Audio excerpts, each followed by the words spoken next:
Amazon has started rolling out its consumer-side generative AI shopping assistant.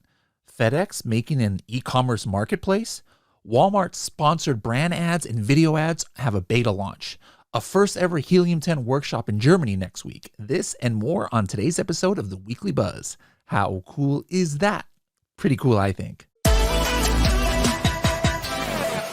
Hello, everybody, and welcome to another episode of the Serious Sellers Podcast by Helium 10. I am your host, Bradley Sutton, and this is the show that is our Helium 10 Weekly Buzz, where we give you a rundown of all the news stories and articles that's going on in the e-commerce world, and we give you training tips of the week that'll give you serious strategies for serious sellers of any level in the e-commerce world. Let's see what's buzzing. We've got a lot of articles today, so let's go ahead and hop right into it. Now, the first one here is actually from CNBC. And it was an article entitled Amazon Launches Generative AI Tool to Answer Shoppers' Questions. Now, this is pretty interesting because, we've been talking about this for over a year about how Amazon has been testing different tools, and they're going to be coming out with things that allow the consumers, like shoppers of Amazon, to perhaps have generative AI-like conversations when they are shopping. Now, it hasn't gotten to that point yet. However, something new that has been spotted in the wild, I haven't seen it in my app yet, is that there's a prompt that asks customers questions about a specific item, and then it returns an answer within a few seconds by summarizing information collected from product reviews and the listing itself. Now, something to note, again, like I said, this is not some conversation like you can do with ChatGPT. It says, unlike OpenAI's ChatGPT, Amazon's new feature isn't equipped to carry out a conversation, but it can respond to creative prompts. It says, on a listing for a woman's vest, it could write a haiku about the product. How that is going to help us sell products, I'm not sure. So take a look here. It says, it was also able to describe the item in the style of Yoda from Star Wars, all right? And it actually had a screenshot of this. So I guess somebody who has this app, they typed in, can you describe the product as if you're Yoda from Star Wars? And then the answer that this Amazon app says, Yoda, wise Jedi Master, would describe this product thusly. And it says, crop puffer vest, women wear zipper closure. Yes. Okay, I'm sorry, that was a bad Yoda impression, but literally, I wasn't making that up. This is a screenshot from this article, and it answered about this product in this style of Yoda. Again, I am not sure how that is going to help us sell products. There's probably a lot of other things I wish Amazon might maybe put a little effort into more than allowing its AI app to respond in the voice, or not in the voice, thank goodness, but in the tense of, or the form of Yoda. But hey, it is what it is. Technology is getting kind of scary. Could this, a future iteration of this actually help sales for us? Maybe. It's too early to see. So generative AI, it's not coming anymore. It has come. All right. So look out for this in your Amazon app. Next article is actually from TechCrunch, and it's entitled FedEx Announces Its Own Commerce Platform for Merchants. Now, right off the bat, let me just go ahead and say, I did a little clickbait. I said, this might be a marketplace. No, FedEx says it's not a marketplace. It's this new commerce platform they're calling FDX. All right. And it's in private preview with a wider launch scheduled for fall of 2024. Now, it's not really known what in the world it's going to be. Like they said, it's not going to be a marketplace. However, they did purchase this service called Shop Runner a couple years ago, or a few years ago now, and it allows people to see estimated delivery time on websites, handle shopping carts, track packages, record carbon emissions for those who are interested in that, manage returns, etc. But they specifically says we are not in the business of the marketplace. We're trying to help businesses build the best possible experience from demand to post purchase. So I'm just confused. I have no idea what the heck this is. Since FedEx is not really being open with it, but shots were fired earlier this year or last year now when Amazon's like, hey, we're going to be a shipping company now. You don't have to be selling products on FBA. You can use Amazon as a shipping company. That's direct competition for FedEx and UPS. So FedEx is like, I'm going to clap back at you, right? And say, all right, well, let's get into the commerce game. How they're going to do that, I'm not sure. Are they going to be successful? Who knows? But it'd be interesting to watch out if there's a new player on the block. Going back to the articles, mensjournal.com had something that says Amazon may start charging users for certain Alexa services. They're going to launch this thing called Alexa Plus later this year, and they're going to be able to have exclusive features, and it's going to be the revitalized subscription-based version of its voice assistant. June 30th. Now, this is another one I'm very skeptical about. I mean, Alexa has not really improved in years, and it's been struggling. If I were Amazon, I would not be trying to put a price tag on it until it was proven to really, really be better, because I'm just not sure that Alexa is worth any kind of money. Well, I know Alexa is not worth any money. Nobody's going to pay extra money for it now. Now, could they make something super cool, again, using generative AI, that would make it worth a couple bucks a month? Potentially. But let's see. The thing that affects Amazon sellers is, are more people going to be shopping on Alexa because of some new features it might have? That's to be determined. Now, that's going to affect us. Like, not many people I know ever buy anything on Alexa, but if that changes, that would be very helpful to Amazon sellers. Next article was actually an email I got from Walmart. So guys, check this out. If you got the email, you might be on this beta program where they say, hey, Walmart Connect is excited to inform you that we are testing sponsored brands and sponsored video inventory on browse and topic pages on Walmart's site starting last week, actually. And it's going to run a minimum of 4 weeks. All right. We have generated recommended next steps. So check if you got this email, and you can click on it. It says, hey, all self-serve sponsored search advertisers with scheduled live or net new sponsored brand and sponsored video campaigns will automatically be updated and part of the test. And they gave a couple of screenshots of how sponsored brand ads might look. Looks very similar to what we all know and love in Amazon advertising. So check your email, whatever your Walmart email is, if you have that. Next article is actually not an article, but it's from the Seller Central dashboard. And this is an update of something previously announced. And it's entitled Automatic Closure Policy for Shipments will be updated on February 1st. All right. So this was announced before, but they clarified it a little bit. So let's say that this is, again, effective February 1st. Let's say you create a shipment. All right, using the send to Amazon workflow. So you're trying to send inventory into Amazon from your, let's just say your own 3PL here in the United States or in Europe, domestic shipment, in other words, from US addresses. If it has not arrived within 45 days after the shipment creation date, the shipment will automatically be closed. All right. Or, if it doesn't arrive within this time of the policy. Now, for international shipments, that means you create a shipment that's going to be coming from your Chinese or Indian or Pakistani factory. Well, you're going to have 75 days from the shipment creation date. For most of you, this doesn't, this might not affect you. But what if there's shipping delays, or maybe you accidentally, create your shipment too early, and then, Chinese New Year's came, like what's happening right now, and then it delayed your shipment a month. Could you be pushing this time limit? It's possible. So just take a look at this in your dashboard. If you have any questions, they clarified a couple of things, but you can't just create open-ended shipments anymore and expect 5 years later, or 5 years or 5 months later, for Amazon to accept your package. One last news article from the Seller Central dashboard. This was from last week, and it's something new on Amazon where it says reduce customer returns recommendation. This is in the growth opportunities tool, and it's supposedly going to tell you like the financial impact of money you could have gained over 90 days if you've done the recommended actions. This I can pretty much take with the tiniest grain of salt I have ever eaten, because I have never found value in these estimations that Amazon gives. And I'm not trying to throw Amazon under the bus. I'm just keeping it real, guys.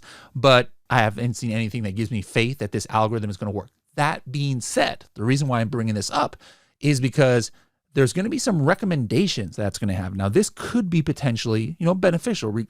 Forget what's the potential impact. Just being able to see what the Amazon algorithm thinks you should do will be interesting, because it's supposedly, as this article says, it's going to be based on customer issue trends and reviews, and it's going to compare your listing to other top selling brands.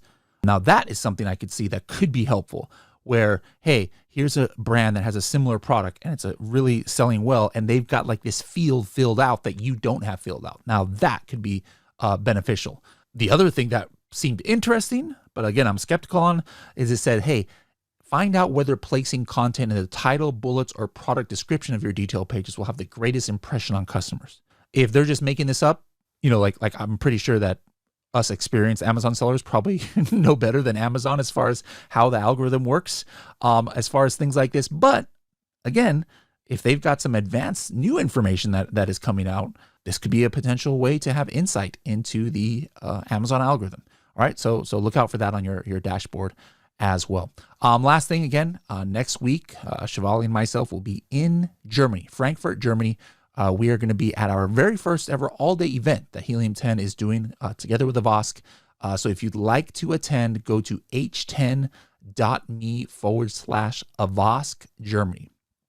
AVASK Germany. It's only 75 euros to attend all day. We've got tons of speakers coming from multiple countries all over Europe. I'll be there myself. We're going to have a networking social. We're providing food. It's going to be in the Frankfurt airport. All right. So like, I don't care where you are in Europe. You're like a Ryanair, $30 Ryanair flight away from Frankfurt. You don't even need to get an Uber. You just walk out of the terminal and you're right there. All right, guys. So again, h10.me/AVASK Germany. Please come out. It would be great to see you all and meet you guys in person next week on the 25th of January. All right, that's it for the news this week. Next up, let's get into our training tip of the week. And now, actually, it's multiple ones. I want to spend just a couple of times just showing you the power of the new Helium 10 tool that came out a few weeks ago in black box called ABA Top Search Terms, which is for Amazon brand analytics. The possibilities are endless with the kind of research you can do. So I just picked a couple of scenarios here to show you. Let's pretend that you have a product or a factory that makes products made of bamboo. I actually have a brand that makes bamboo products. And you're like, hey, what are some trending bamboo keywords, right? So then you go in and you go into black box, you go into the new tool, ABA, Top Search Terms. And then what you can do is you enter bamboo, just like you would in Amazon Brand Analytics inside of Seller Central. But then now I can enter in other things. Like, for example, I'm going to enter in the Helium minimum Helium 10 search volume of 500. I'm going to say, hey, I want to see where the top 3 clicked ASINs, okay, per brand analytics have a total of less than 200 reviews, meaning, hey, the top products in this keyword, they don't even have that many reviews overall. There might be some room for me. And take a look at the keywords that came up here. We got like bamboo, cool underwear here, bamboo boxer briefs. I'm already seeing like some trends here. And then as I scroll down here, this one jumped out to me, bamboo lampshade. And right here in this brand analytics tool, I can see, wow, okay, this has 1,000 search volume. It's increased 35% this search volume over the previous week. And then I'm looking at these top 3 clicked. And yeah, these products are fairly new. Look at this. The number 1 clicked item for this keyword only has 5 reviews. All right. So let's just go ahead and take a look at this on Amazon. And I can see this Amazon page, like, the number 1, page 1, position 1 only has 14 reviews. Position 2, 6 reviews. Position 3 has 100 reviews, and it's sold 100 units. So this is pretty interesting. Like, I found a new niche potentially for myself if I'm selling bamboo products just by using the brand analytics data together with Amazon or Helium 10 data allowed me to find this new niche. So guys, play around with that. Option number 2, let's just say, hey, I'm doing some new research and I'm like, hey, I want to see a keyword that per brand analytics, the total click share of the top 3 items are 70%, meaning that the top 3 click products, if you add up how much percent of the clicks they get, it's over 70%. But if you add up their conversion share, meaning what share of the sales of this keyword do these top 3 click products have, it's less than 35%. What does that mean? Think about that for a second. Theoretically speaking, if all products and listings were created equal, if there is a listing or some listings that get 70% of the clicks, well, it should have 70% of the sales, right? But most keywords, most products are not created equal. Sometimes people click into a product and they're like, wow, this is amazing, so its conversion rate's going to be super high. Other times everybody's clicking into products and it's like, nah, we don't like this. This listing sucks. This product sucks, whatever, right? And the conversion rate's going to be lower. So that's what I'm looking for. Show me where there's a lot of buyer intent for 3 products. That means whatever they see in the search results, it looks good. So if they click it like 70% of all the clicks for a keyword, that's a lot, right? But everybody's clicking out of it and buying another product that wasn't even one of the top 3 clicked. So that's literally what I'm looking for here using brand analytics. You can't do this in Seller Central unless you download stuff and make some pivot tables. I'm also using some other Helium 10 data points like, hey, I want these keywords to have 2,000 search volume at least and at least 3-word count. I want these keywords, it not only has to match everything I just said, but I want it to have a search volume trend that's going up. I want to see this going up 50% week over week search volume. So like it's a trending keyword. And then take a look. There's 178 keywords that had this. Like, look at this one, human dog bed. That's a crazy keyword. Human dog bed has a 500% increase in search volume recently. All right. That's kind of insane. There's other, products here. Mini chainsaw cordless. There's some just random one. Wagons, carts, foldable. The heck is that? Cigar ashtrays for men has a 1,000% increase in search volume. And then take a look here. The top 3 clicked products for this cigar ashtrays. Look at this. The number 1 click product for this keyword has 94% of the clicks, but 0% of the conversion. So there's something fishy going on there. Everybody seems to love it in the search results, but nobody likes it on the page. However, another product there had 0.6% of the clicks, yet 11% of the purchases. So again, there's just so much valuable information in brand analytics that you guys can do for your product research. But now you have a completely new way to search for it using Helium 10's brand analytics tool. One last scenario here. Let's say you're doing keyword research. Hey, you look up all the coffin shelves, let's just say, and you put all of the ASINs of the top selling coffin shelves into this tool.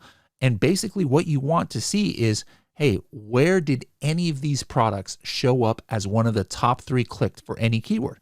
Well, boom goes the dynamite. You just put in the ASINs and within seconds, you are going to get every single keyword where it was one of the top 3 clicked. And you'll be able to see if it was one of the top 3 purchase. You can see its click share. Like here's a keyword I didn't even think about for. I might not even be focused on in for our Project X coffin shelf. Alternative decor. All right, it's a new keyword for me. I discovered it right here in brand analytics. So guys, if you haven't used this tool, make sure to use it. I believe for now it's open to Diamond and Up members. We always try and give our tools first to Elite, then to Diamond, and then it'll get down to Platinum. But there's tons of you Diamond users out there. So make sure you guys are getting the value out of this tool. Open it up, play around with it. Let me know what you think. What other kind of filters would you like to see? All right, guys, that's it for our weekly buzz this week. Thank you so much for joining us. We'll see you next week to see what's buzzing.